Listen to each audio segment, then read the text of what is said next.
안녕하세요. 크라이플처치 좋은 목사입니다. 오늘 함께 나눌 말씀은 마가복음 6장 30절에서 44절까지 말씀입니다.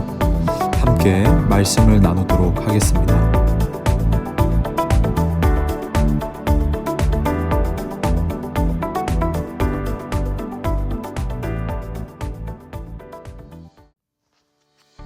(31절) 말씀인데요.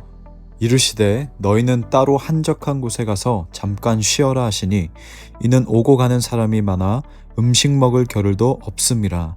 이에 배를 타고 따로 한적한 곳에 갈새. 예수님은 수고한 사도들에게 한적한 곳에 가서 잠깐 쉬어라 말씀하셨습니다. 이 한적한 곳은 바로 광야입니다. 예수님도 그러셨듯이 제자들도 사역 후에 쉼을 주기 위해서 말씀하셨어요. 그런데 제자들은 많은 사람들이 몰려 들어와서 제대로 쉬지 못하고 음식을 섭취할 시간도 없었습니다. 이 34절 말씀을 보니까 예수께서 나오사 큰 무리를 보시고 그 목자 없는 양 같음으로 인하여 불쌍히 여기사라고 합니다.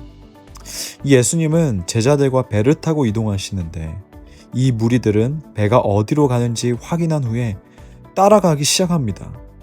상상을 해보면 이 무리들은 배를 타고 쫓은 것이 아니고 육지에서 뛰면서 갔을 겁니다. 그 배를 바라보면서요.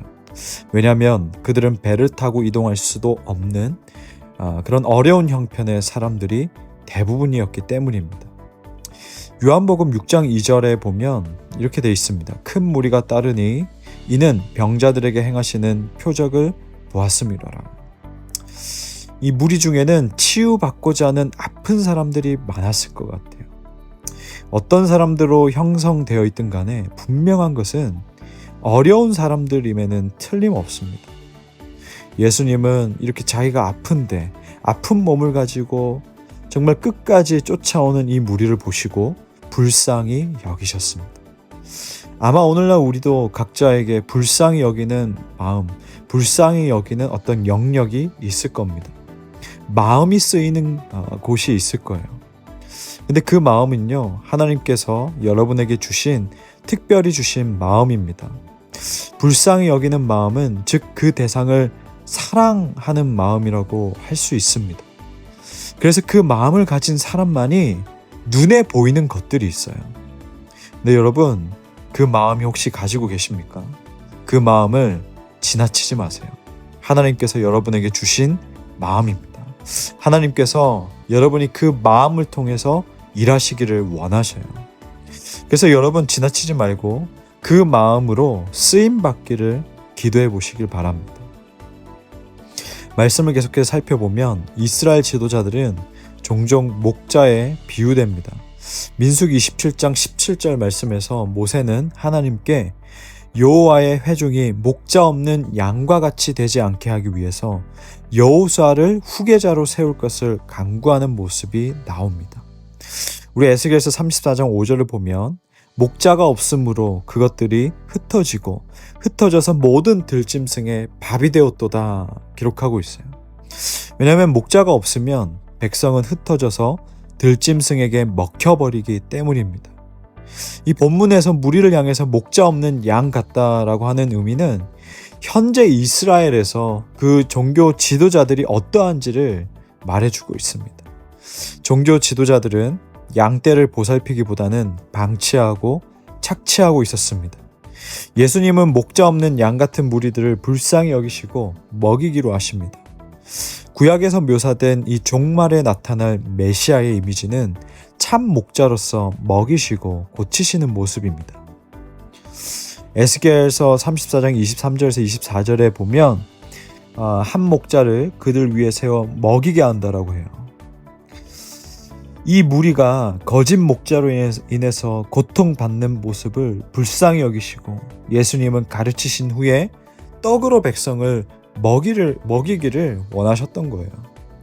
그런데 제자들이 이렇게 묻습니다. 아니 우리가 어떻게 200데나리온의 떡을 사다 먹이겠습니까? 예수님 진심입니까? 라고 물어요. 왜냐하면 당시 200데나리온은 어떤 한 노동자의 1년치 월급입니다. 근데 오늘 바로 지금 200데나리온이 필요했는데 이게 제자들 입장에서는 어떻게 가능하겠냐는 거예요. 그런데 요한복음 6장 8절에서 9절 말씀을 보니까 제자 중 하나가 곧 시몬 베드로의 형제 안드레가 예수께 여짜오되 여기 한 아이가 있어 보리떡 5개와 물고기 2마리를 가지고 있나이다 라고 합니다. 근데 그 말하는 것이 뭐냐면 그것이 많은 사람에게 얼마나 되겠사옵니까? 라고 물어요. 맞잖아요. 보리떡 5개하고 물고기 2마리로 이 사람들을 어떻게 먹이겠냐는 거예요. 근데 이 오병이어 기적은 모든 복음서에 기록되어 있는데 이 물고기라는 단어에 어떤 힌트가 있습니다. 마태, 마가, 누가는 헬라어로 익투스라는 단어를 씁니다. 이 단어는 우리가 잘 아는 단어인데 익투스라는 단어의 뜻은 상품성이 좋은 것, 시장에 잘 팔리는 것, 먹기 좋은 물고기를 익투스라고 해요. 근데 이 요한복음에는 익투스라는 단어가 아니라 옵사리온이라는 단어를 사용합니다. 이 물고기는 시장에 팔기에는 애매한 상품이에요. 찢겨지고 작아서 팔 수가 없는 상태의 물고기. 그래서 어부들은 그물로 그 물고기를 잡아 올린 다음에 익투스는 골라내고 옵사리온은 해변가에 버려둡니다. 그러면 가난한 사람들이 와서 이 옵사리온을 주워서 절여가지고 빵에 싸서 먹었어요. 그래서 빵 5조각과 물고기 2마리는 바로 그런 음식이라는 거예요. 근데 예수님은 이 빵과 물고기로 사람들을 먹이셨습니다. 옵사리온 같은 인생이라도 하나님이 쓰시겠다라고 하면 기적은 일어난다는 거예요. 예수님은 인간의 경제학을 넘어선 하나님 나라의 이 값어치를 가르쳐 주십니다. 이 참 목자는 배불리 먹이진 못하더라도 불쌍히 여기는 마음을 가지고 방법을 찾아 나서는 모습이 아닐까. 저는 그렇게 묵상해 보았습니다. 그런 의미에서 예수님은 옵사리온 같은 사람, 옵사리온 같은 섬김일지라도 기뻐 받으십니다. 가만히 보면 당시에 이스라엘에서 옵사리온 같은 사람들, 병들고 가난하고 사회로부터 격리된 자들이 예수님을 따랐습니다. 물론 교회 공동체는 어떤 특정 계층만으로 한정할 수 없습니다. 물질적으로 가난한 사람, 심령이 가난한 사람이 예수님을 쫓았던 거는 그런데 분명한 사실입니다. 한 아이가 가져온 빵과 물고기는 옵사리온 같은 섬김이었지만 예수님께서 사용하셨기 때문에 익투스의 가치가 되었습니다. 이것이 바로 하나님 나라의 원리예요. 뭔가 완벽한 것이 준비되어서 결과가 나왔을 때 기쁜 것이 아니고 하나님의 열심을 경험할 때 거대한 기쁨을 경험하는 겁니다. 우리 크라이플에게 이런 간구가 응축되어서 하나님의 열심을 경험하는 우리 공동체가 되기를 소망합니다. 또한 여러분의 삶 속에서 그 옵사리온이 익투스로 정말 가치가 변화되는 경험들이 되어지기를 주님의 이름으로 축복합니다. 이 제자들은 앞선 본문에서 전도 여행 때 하나님께서 공급하시는 기적을 경험하고 주체할 수 없는 흥분 상태로 돌아와서 예수님께 하나하나 이야기했습니다. 동일하게 오병이어 기적 역시 하나님께서 공급하시는 기적을 모든 복음서 저자들이 이 주체할 수 없는 흥분 상태로 기록하지 않았을까요? 우리 주님은 불쌍히 여기시고 공급하십니다. 여러분 믿으십시오. 여러분 받아들이시고 신뢰하십시오. 그분은 그러한 능력이 충분히 있으신 분이십니다.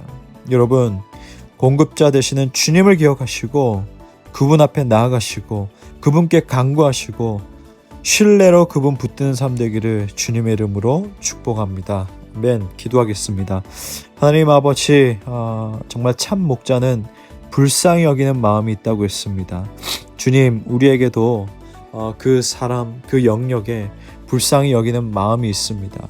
이 마음이 꺼지지 않게 해주시고 이 마음으로 섬기게 해주시고 이 마음으로 섬길 때 하나님 함께 해주시고 이 옵사리온 같은 섬김과 옵사리온 같은 인생일지라도 하나님 앞에 드려졌을 때 주님께서 사용하셨을 때 그 익투스의 가치로 변화되는 하나님 나라의 원리를 알고서 우리가 믿고 신뢰하며 나아가오니 하나님 그렇게 우리의 인생을 써주시길 간절히 원합니다. 감사드리며 예수님의 이름으로 기도합니다. 아멘.